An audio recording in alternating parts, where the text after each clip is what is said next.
యేసయ్య శక్తి కలిగిన నామములో మీ అందరికీ వందనాలు తెలియచేస్తూ ఉన్నాను. దేవుని యొక్క సన్నిధానములో అనుదిన ఉదయకాలపు వాక్యాన్ని మనం ధ్యానం చేద్దాం. ప్రసంగి గ్రంథము నుండి 7వ అధ్యాయము 14వ వచనం. సుఖ దినమందు సుఖముగా ఉండుము, ఆపద్దినమందు యోచించుము.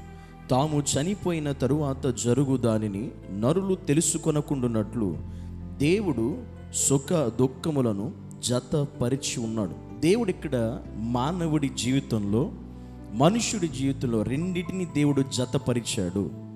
ఎందుకు అని అంటే, వాస్తవంగా ప్రతి మనిషి మాట్లాడుకునేటప్పుడు అన్నీ ఒక మాట ఏంటంటే, మనిషి చనిపోయిన తర్వాత ఏమి జరుగుతుందో ఎవరికి తెలుసు, ఎవరు చూసి వచ్చారు అనేటువంటి విధంగా మనుషులు మాట్లాడతారు కదా.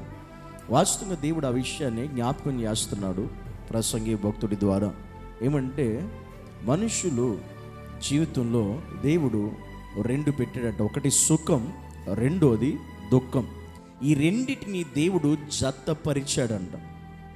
ఈ రెండింటిని మానవుడి జీవితంలో దేవుడు జతపరిచాడు. సుఖ దుఃఖములను జతపరిచి మనిషిని భూమి మీద వదిలేశాడు. దేవుడు నియమించాడు, ఏర్పాటు చేశాడు.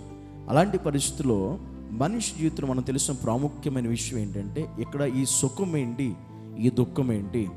మనిషి జీవితంలో చనిపోయిన తర్వాత ఏమవుతుందో వారికి తెలియకుండా ఉండాలని అంట దేవుడు ఈ రెండింటిని జతపరిచాడంట. ఈ రెండిట్లు ఈరోజు మనం దేనితో జతపరచబడి ఉన్నామో మనం తెలుసుకోవాలి. దేనితో మనం జతపరచబడ్డాం అనేది మనకు అర్థం కావాలి. ఎందుకు అంటే, మనిషి చనిపోయిన తర్వాత దుఃఖం ఉంటుంది. కొన్ని దినాలు గడిచిన తర్వాత కొంతకాలం ఆ దుఃఖాన్ని మరిచి మరలా వారు సంతోషాన్ని చూడగలుగుతారు, మరలా వారు ఆనందాన్ని చూడగలుగుతారు, మరలా వారు సుఖాన్ని చూడగలుగుతారు. అంటే దాని అర్థం ఏంటంటే, మనిషి జీవితంలో చనిపోయిన తర్వాత ఖచ్చితంగా దుఃఖం ఉంటుంది, సుఖము కూడా ఉంటుంది. ఎలా తెలుసా? ఆ సుఖం ఏంటి, దుఃఖం ఏంటి? మనిషి చనిపోయిన తర్వాత ఒకటి, తను జీవించిన జీవిత విధానాన్ని బట్టి నరకానికి వెళతాడు, అది నిత్యము దుఃఖమే. రెండోది, మనిషి జీవితంలో చనిపోయిన తర్వాత ఇంకొక ప్లేస్ ఉంది, సుఖముగా ఉండే ప్లేస్, సంతోషంగా ఉండే ప్లేస్, అది పరలోక రాజ్యం. కనుక మనిషి జీవితం ఈ రెండింటిని బతుకున్నప్పుడు సుఖ దుఃఖాన్ని దేవుడు జతపరిచిన దేవుడే, నువ్వు చనిపోయిన తర్వాత కూడా మరలా నీకు దుఃఖము సుఖం అనేటువంటి రెండు నీకున్నాయి. అది నరకము, పరలోకం అనేది. ఈ రెండిట్లో నువ్వు దేనితో జతపరచబడాలని ఆలోచన కలిగి ఉన్నావు, దేనితో నువ్వు జతపరచబడే స్థితి కలిగి నువ్వు ఉన్నావు. సుఖముతోనా, దుఃఖముతోనా, నరకముతోనా, ప్రలోకముతోనా? ఈ రెండింటిని మానవుడి జీవితంలో దేవుడు జతపరిచేశాడు. కానీ నువ్వు ఈ రెండిట్లో దేనితో జతపరచబడి ఉన్నావు, దేవునితో జత కడుతున్నావు, దేనితో జతపరచబడిన అనుభవంలో ఈ పరిస్థితానికి నీవు ఉన్నావు అని అర్థం చేసి, నువ్వు దేనితో జతపరచబడితే దానితోనే ఉంటావు. దుఃఖముతో జతపరచబడితే అది నరకం అవుతుంది, సంతోషంతో జతపరచబడితే అది పరలోకం అవుతుంది. నువ్వు చనిపోయిన తర్వాత కూడా సంతోషంగా ఉండాలి అంటే అది పరలోకము అనే ప్లేస్లో నువ్వు ఉండాలి. నువ్వు ఈ లోక సంబంధంగా జీవిస్తే అది నీకు దుఃఖముగా మారుతుంది.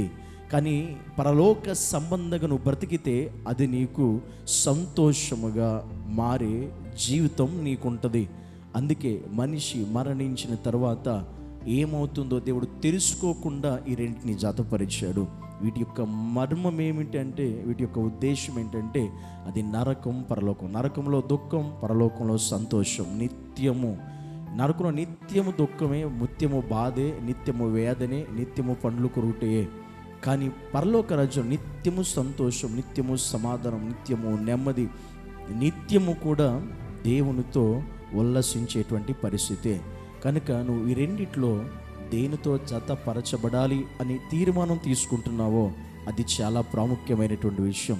ఈరోజు నీ తీర్మానం పరలోకంతో నేను జతపరచబడాలి, ఆత్మీయతతో జతపరచబడాలి, దైవికంగా జతపరచబడాలి అనేటువంటి స్థితి కలిగి మనం ఉండాలి, మనం జీవించాలి.